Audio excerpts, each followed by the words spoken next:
Bismillahirrahmanirrahim. Alhamdulillahi alamin. Wassalatu wassalamu ala asyrafil anbiya'i wal mursalin Muhammad ibn Abdillahil amin wa ala alihi wa sahbihi wa man tabi'ahum bi ihsanin ila yaumiddin, amma ba'd. Rabbi zidni ilma warzuqni fahma. Rabbi shrah li sadri wa yassir li amri wahlul 'uqdatan min lisani yafqahu qawli.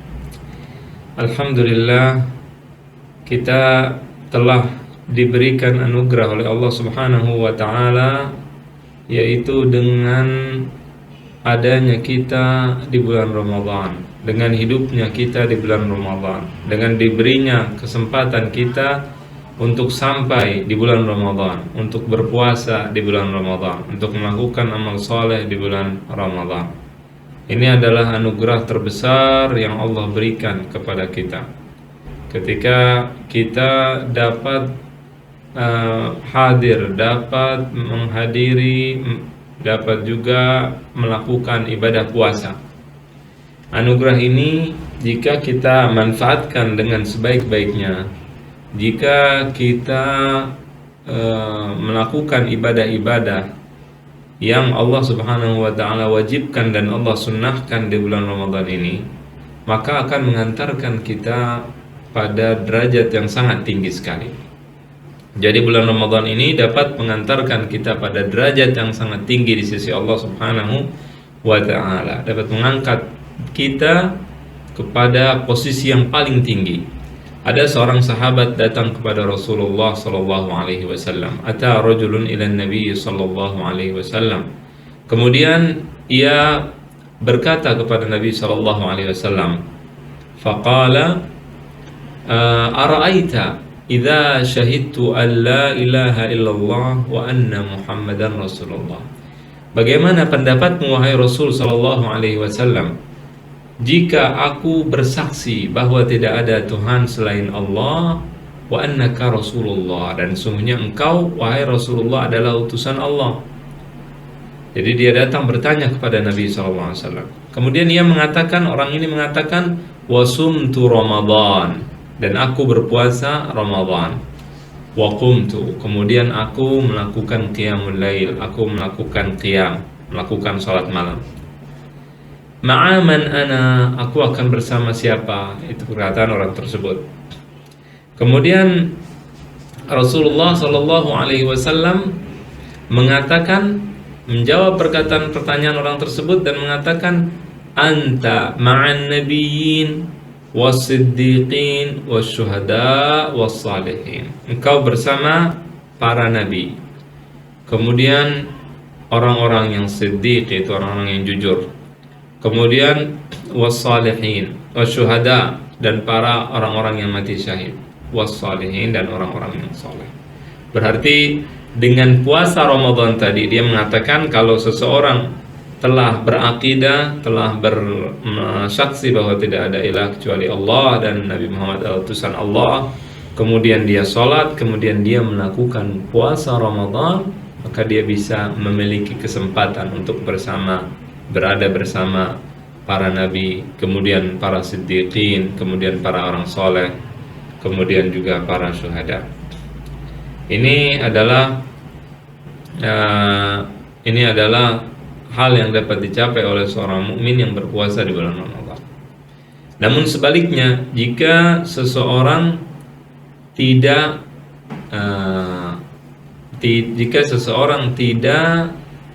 memaksimalkan upaya di bulan Ramadan untuk melakukan hal-hal yang kebaikan, kemudian beribadah, maka bisa jadi dia juga bukan hanya rugi di bulan Ramadan, akan tetapi dia bisa menjadi orang yang paling rugi. Dia bisa menjadi orang yang paling rugi di bulan Ramadan ini.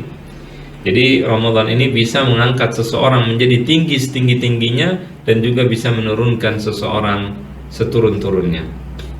Dalam sebuah hadisnya, malaikat Jibril pernah berkata kepada Rasul Shallallahu Alaihi Wasallam dan minta Nabi mengaminkan doanya.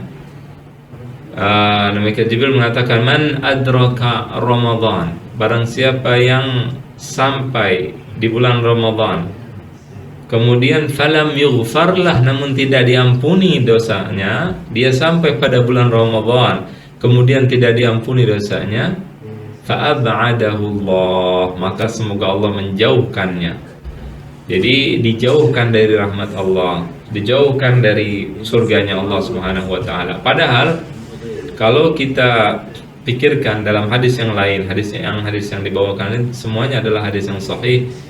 Hadis yang lain dikatakan bahwa pada bulan Ramadan futtihat abwabul jannah, futtihat abwabur rahmah. Artinya adalah dibuka pintu-pintu surga. Dibuka di sini bukan hanya sekedar dibuka begitu saja, sekali dibuka, tidak, akan tetapi dibuka dengan banyak. Dibuka dengan banyak. Ini adalah bentuk mubalaghah, bentuk lebih daripada kata-kata membuka. Kalau futiha, dibuka. Kalau futihat artinya benar-benar dibuka, dibuka dengan sangat banyak. Futihat abwabu ar-rahmah. Kemudian futihat abwabul jannah, dibuka pintu-pintu surga dan pintu-pintu rahmat. Namun orang tadi yang telah merugi tadi, dia dikatakan oleh Allah Subhanahu wa taala, atau dikatakan oleh malaikat Jibril dan diaminkan doanya oleh Nabi sallallahu alaihi wasallam, ab'adahullah, dijauhkan daripada rahmat Allah dan juga dijauhkan dari surganya Allah Subhanahu wa taala. Tentunya ini adalah sebuah kerugian bagi seorang hamba ketika seseorang dijauhkan sejauh-jauhnya dari rahmat Allah Subhanahu wa taala. Kemudian kita ketahui bahwa puasa adalah sebuah ibadah di antara ibadah yang pahalanya tidak diberitahu oleh Allah. Jadi artinya pahalanya ini dibiarkan terbuka begitu saja, seperti cek terbuka. Kullu amal ibni adamilah illa as-siyam, kullu amal ibni adama lahu illa as-siyam fa innahu li wa ana ajzi bih. Semua amal ibnu Adam adalah untuknya, adapun puasa adalah untukku, maka aku yang akan membalasnya.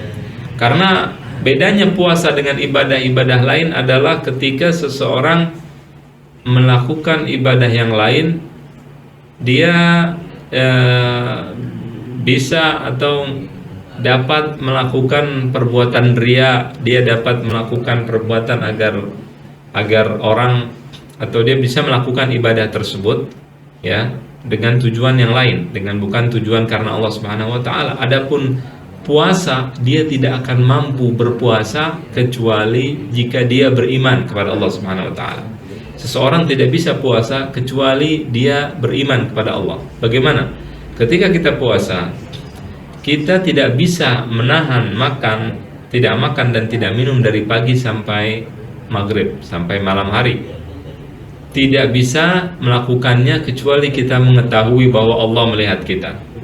Jadi kalau pagi kita bangun tidur, kemudian kita sahur, kemudian azan subuh, dan dari subuh sampai maghrib itu kita memiliki banyak kesempatan untuk membatalkan puasa kita. Kita bisa makan, kita bisa minum, kita bisa mencari tempat yang tidak terlihat oleh orang agar kita bisa makan, agar kita bisa minum di tempat-tempat yang tidak terlihat. Namun kita tidak melakukan hal tersebut. Kita tetap berpuasa. Kalau dia berbohong, dia makan, kemudian depan orang dia mengatakan saya sedang berpuasa, dia di sini pada hakikatnya tidak berpuasa. Namun seseorang yang benar-benar berpuasa, dia tidak bisa berbuka puasa. Kenapa dia tidak berbuka puasa? Karena itu adalah ibadah yang dilakukan untuk Allah Subhanahu wa taala. Nah, di sini dia melakukannya karena Allah, maka Allah yang akan membalasnya.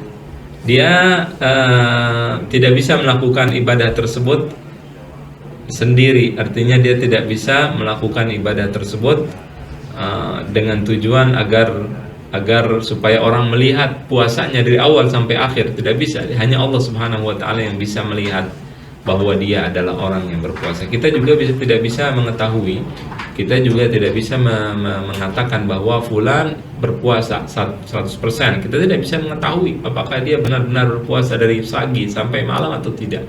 Kita tidak mengetahui hal tersebut. Allah berfirman di dalam Al-Quran, Ya ayyuhalladzina amanu kutiba alaikumusiyam kama kutiba alal ladzina min qablikum la'allakum tattaqun.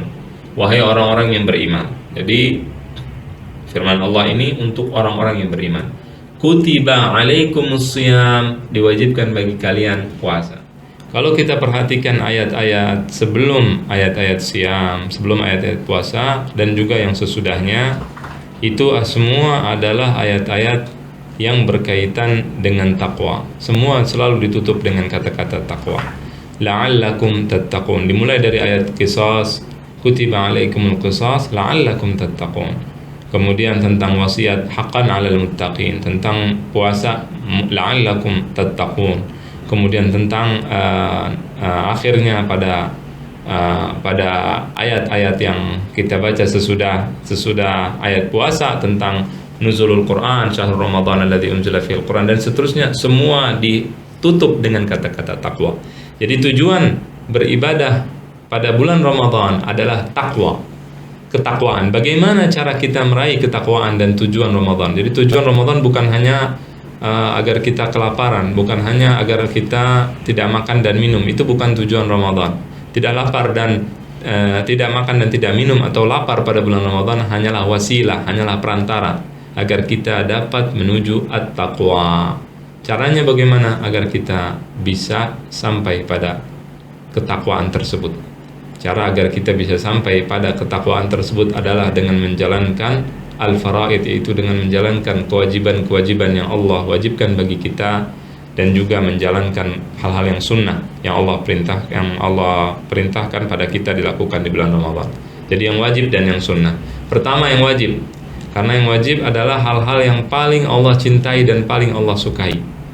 Kemudian yang sunnah, man qama ramadhana imanan wa ihtisaban ghufira lahu ma taqaddama min dhanbi. Barang siapa yang puasa, man shama ramadhan wa qamahu imanan wa ihtisaban, kemudian dia berqiyamul lail di bulan Ramadan, dia salat di bulan Ramadan, dia melakukan salat tarawih dan yang lain di bulan Ramadan, puasa dan juga melakukan hal tersebut, maka akan diampuni dosa-dosanya.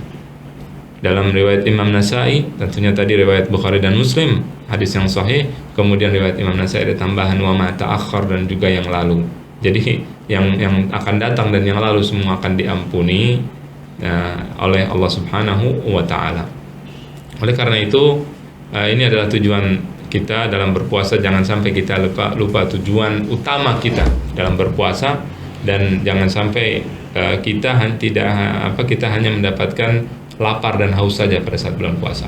Ya, semoga apa yang kita dengar ini bermanfaat, dan mudah-mudahan kita menjadi orang alladzina yastami'una al-qaul, yaitu yang mendengar suatu perkataan kemudian kita mengikutinya. Alladzina yastami'una al-qaul fayattabi'una ahsana, kemudian kita mengikuti yang terbaik dari perkataan tersebut. Mudah-mudahan kita menjadi orang yang seperti orang yang disebutkan tadi. Allahu a'lam. Demikian, wa sallallahu wasallam wa baraka ala nabiyina Muhammad wa ala alihi wa sahbihi ajma'in. Wassalamu alaikum warahmatullahi wabarakatuh.